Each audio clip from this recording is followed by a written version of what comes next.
നമസ്കാരം. ഇന്ന് ഞാൻ ഇവിടെ ഉണ്ടാക്കാൻ പോകുന്ന റെസിപ്പി ഈസ്റ്ററിന് നിങ്ങൾക്ക് എല്ലാവർക്കും ഉണ്ടാക്കാൻ പറ്റുന്ന ഒരു ചിക്കൻ സ്റ്റൂ ആണ്.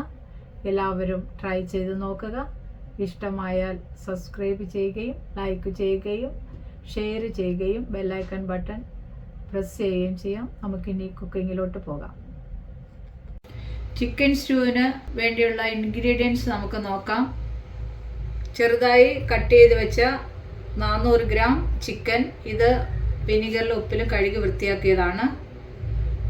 1 ക്യാരറ്റ്, കുറച്ച് കറിവേപ്പില, 4 പച്ചമുളക്, 2 ചെറിയ ഉരുളക്കിഴങ്ങ്, 15 ചെറിയ ഉള്ളി, 3/4 table spoon garam masala, 1 table spoon കുരുമുളക് പൊടി, കുറച്ച് അണ്ടിപ്പരിപ്പ് ഞാൻ കോർത്ത് വെച്ചിട്ടുണ്ട്, അത് അരച്ച് ചേർക്കാനുള്ളതാണ്. കുറച്ച് 1-ാം പാല്, 2-ാം പാല്,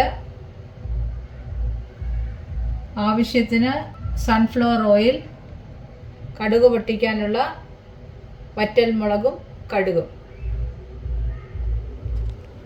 ഇത് നമുക്ക് കുക്കിങ്ങിലോട്ട് പോകാം. പാൻ ചൂടായിട്ടുണ്ട്, അതിലേക്ക് ശകലം എണ്ണ ഒഴിക്കുകയാണ്.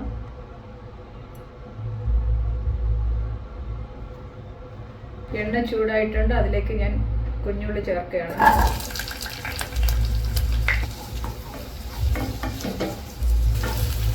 ഇതിൽ കുറച്ച് പച്ചമുളകും കറിവേപ്പിലയും കൂടെ ചേർക്കുകയാണ്.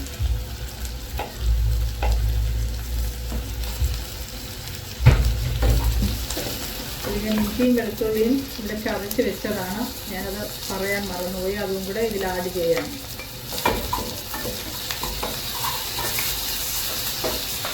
ഇതിൽ കുറച്ച് ഉപ്പും കൂടെ ചേർക്കുകയാണ്.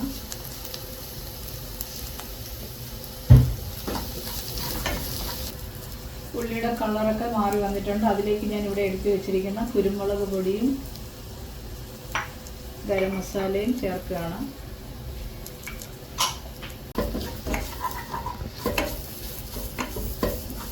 എപ്പോഴും സ്റ്റൂവിന് ഗരം മസാലയെക്കാളും കുരുമുളക് പൊടിയാണ് കൂടുതൽ ഇടുന്നത്. പൊടിയുടെ പച്ചച്ചവ മാറി അതിൽ ഞാനിവിടെ വൃത്തിയാക്കി വെച്ചിരിക്കുന്ന ചിക്കൻ ചേർക്കുകയാണ്.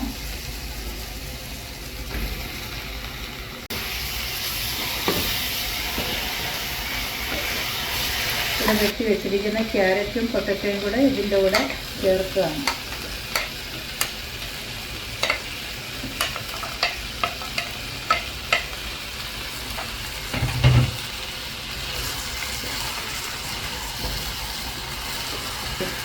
ചിക്കനും ക്യാരറ്റും ഉരുളക്കിഴങ്ങും നന്നായിട്ട് വഴറ്റി വന്നിട്ടുണ്ട്. അതിൽ ഞാൻ 2-ാം പാൽ ഒഴിച്ച് വേവിക്കുകയാണ്.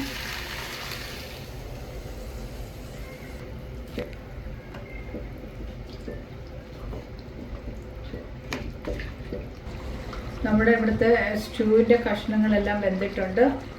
അതിൽ ഞാനിവിടെ അരച്ച് വെച്ചിരിക്കുന്ന അണ്ടിപ്പരിപ്പ്, ഞാൻ 50 ഗ്രാം അണ്ടിപ്പരിപ്പാണ് ഇതിലെടുത്തിട്ടുള്ളത്, അത് അരച്ച് വെച്ചിരിക്കുന്നതിൽ ചേർക്കുകയാണ്.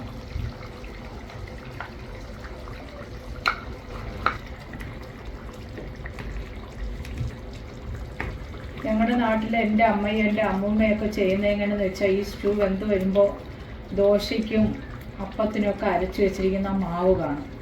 അത് നമ്മൾ ദോശയ്ക്ക് കോരി ഒഴിക്കുന്ന ആ സ്പൂണുണ്ടല്ലോ, അതിൻ്റെ ഒരു 1/2 സ്പൂണോ അല്ലെങ്കിൽ 3/4 സ്പൂണോ ആ മാവ് ഇതിൽ കുറച്ച് കട്ടിക്ക് വേണ്ടി ഇങ്ങനെ ഒഴിച്ചിട്ടാണ് ഇറക്കുന്നത്. പക്ഷേ ഇവിടെ ഞാനിപ്പോൾ അണ്ടിപ്പരിപ്പാണ് അരച്ച് ചേർത്തിരിക്കുന്നത്. അതും നല്ല ടേസ്റ്റാണ്.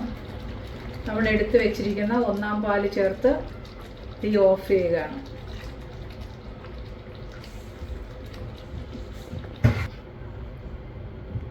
കൂടി റെഡിയായിരിക്കുന്ന സ്റ്റൂവിലേക്ക് നമുക്കൊന്ന് കടുക് താളിക്കാം.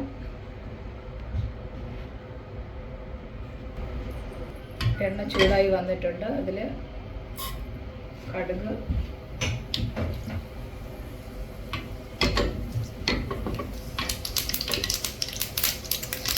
കറിവേപ്പിലയും വറ്റൽമുളകും ഇട്ട് ഞാൻ താളിച്ചിട്ടുണ്ട്. അത് ഞാൻ സ്റ്റൂവിലേക്ക് ഒഴിക്കുകയാണ്.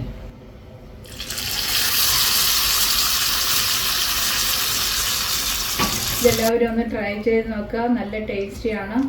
നിങ്ങൾക്കിത് ചപ്പാത്തിയുടെ കൂടെയോ അപ്പത്തിൻ്റെ കൂടെയോ ബ്രെഡിൻ്റെ കൂടെയൊക്കെ കഴിക്കാം. നിങ്ങൾക്ക് ഇഷ്ടമായാൽ നിങ്ങളുടെ അഭിപ്രായങ്ങൾ പറയണം, സബ്സ്ക്രൈബ് ചെയ്യണം. ഷെയർ ചെയ്യണം, ലൈക്ക് ചെയ്യണം, ബെല്ലൈക്കൺ പ്രസ് ചെയ്യണം. നന്ദി, നമസ്കാരം.